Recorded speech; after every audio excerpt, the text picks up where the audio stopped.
Okay, so now we're seeing a lot of tension building up in the community and a lot of questions being raised about whether this is going to develop into riots, whether it's going to develop into violence. Certainly seems like the potential is there for that to happen now.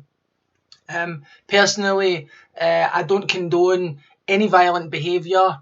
I don't think it's a good look for communities. I don't think at this point violence is the only way that they're going to get what they want.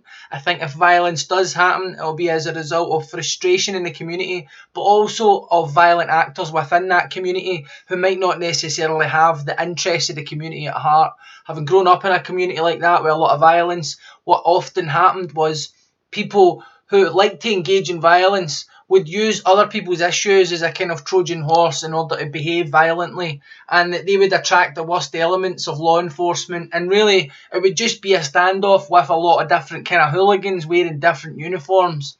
So ultimately, I'm hoping that the community leaders we've seen on the news are able to exert enough influence over the crowd so that things can get rowdy. Yes, of course, people must express their voice, but ultimately the whole polarity of how this is being framed will shift the minute that the press can get a sniff of being able to present it as hooligans, thugs, people that don't deserve sympathy, people that don't deserve compassion, people that are their own worst enemy.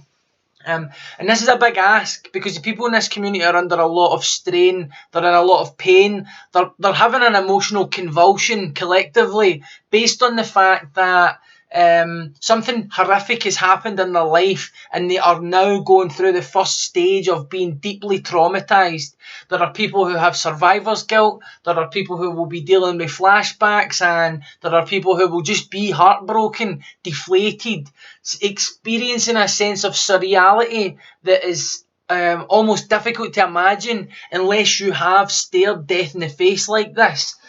So we need to take all that into consideration and try and have compassion for people. Yes, people will be engaging in a lot of aggression and they'll be saying things and behaving with a certain level of vitriol at times. And also, working class people are regarded by mainstream culture as rough around the edges, as vulgar, as aggressive, often regarded as being only capable of expressing emotion like aggression in the first place. But what we have to understand is that the conditions of poverty in which these people exist, they have a physiological impact on how people develop as children right through their life.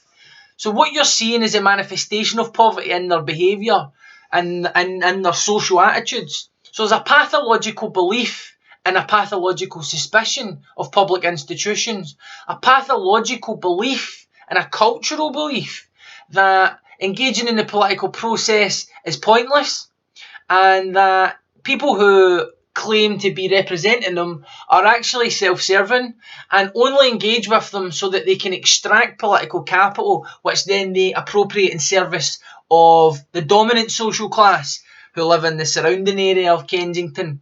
So what you have to ask yourself is, which of those pathological beliefs are false? So there you have a problem, because on one hand, you don't want people to express anger and frustration, but you can see that they've got a point what they're saying. So I've already went into in depth about the points that were raised and specifically about the fire by the local community. So on one hand, they'll be experiencing frustration because they tried to warn people there was going to be a fire and then there was a fire. Now imagine that was you in the community and you felt that something that terrible had to occur in order for people to turn around and for the whole eyes of the world to suddenly care.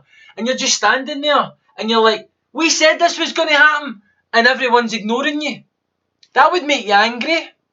And then there are other issues that haven't quite come to the fore, whether it's hyperbole, whether it's myth, or whether it's actually a level of detail that only people in the community are able to perceive. And this is in relation to how the police behaved during the fire. Some people talk of being pushed away from the building when they were trying to go in to save their children. Other people talk of a water shortage around 4 a.m. All of these wee pieces of gossip, all of these wee kernels of information, then just like social media, they're presented by third parties out of context and reframed by someone else who passes the information on. on.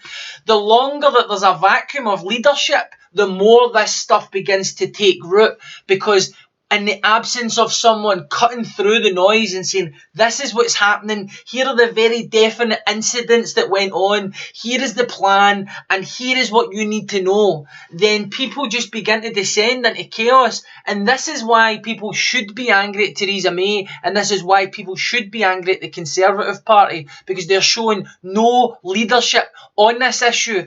They are actually struggling to even interpret the events that are happening, and this is representative of the cultural chasm between the people in that community and people like Theresa May. And this is the best possible illustration of the sort of damage that social inequality is causing in this country, where you have people on both sides who evidently have good intentions and misunderstand one another so fundamentally on so many levels that they actually believe one another to be evil.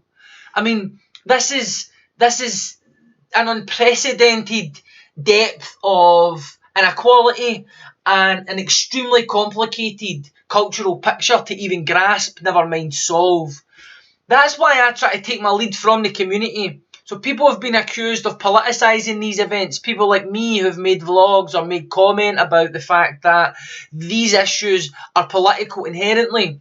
And we've been told that that's politicising dead people. But it's the people in the community that have politicised it. The first thing I done was go and check out the community. I'm taking my lead from them, and I'll continue to take my lead from them. What we need to recognise is we're asking people to behave in a certain way that meets our values and expectations based on where we come from, based on our social proximity, based on our ideological understanding of things. We often have no insight, not just into what it would feel like if you just lost your friends or family in a building and people were saying only 17 people had died when you know it's well over 100. And you might have been up all night, you're knackered, you're exhausted, you've lost your home, you've lost all your possessions, you've got no money, there's no information. Not only are you worried about being homeless, but you're also entering the grieving process. And the thing that people in the community warned would happen, so everybody's feeling an extra wave of anger because they're like, we fucking told you. How many people know what that's like? I mean, when you think of the indignation that people behaved with when they don't get their way in a general election, people positively overcome with indignation because they don't get their way in an election, because for that brief moment, culture is not being curated with them in mind, and suddenly it's the end of the world, and suddenly fascists are coming through your door. Right, so just try and imagine what it must be like to experience being ignored on this kind of industrial, systematic scale. Imagine that. And now imagine that you have a deep personal connection to the community, to people that have lost their lives, and that you grew up in conditions of stress which have physiologically impaired you. I mean, there's loads of science that bears this out. Stress itself and the conditions of poverty are so severe in brain development that we can predict accurately a human being's social mobility based on their birth weight and based on the geographical location of where they're born. So this shows that poverty is more than just being poor. It's a matrix of oppressive inequalities that people walk around in, completely unoblivious so often to not only the raw deal they're on the receiving end of, but the physiological, socio-political disadvantages that they're experiencing in every single transaction in their life. That doesn't excuse violence. That doesn't excuse hooliganism. Of course it doesn't. But we have to appreciate that we're dealing with people who are in many ways impaired, not just socially, not just economically, but also in terms of psychologically, in terms of physiologically, and that's before you even consider the stress that people are under because of these specific events. So we have to try and understand why people are angry, not just the conditions outside, but the conditions of their inner world. What makes them tick? All of these things converging is what is leading to this massive expression of rage, and it's really, really emotionally unsophisticated and psychologically illiterate to expect people to behave any other way given the nature of the events that have unfolded. I wonder what other people out there think. Please leave a message below.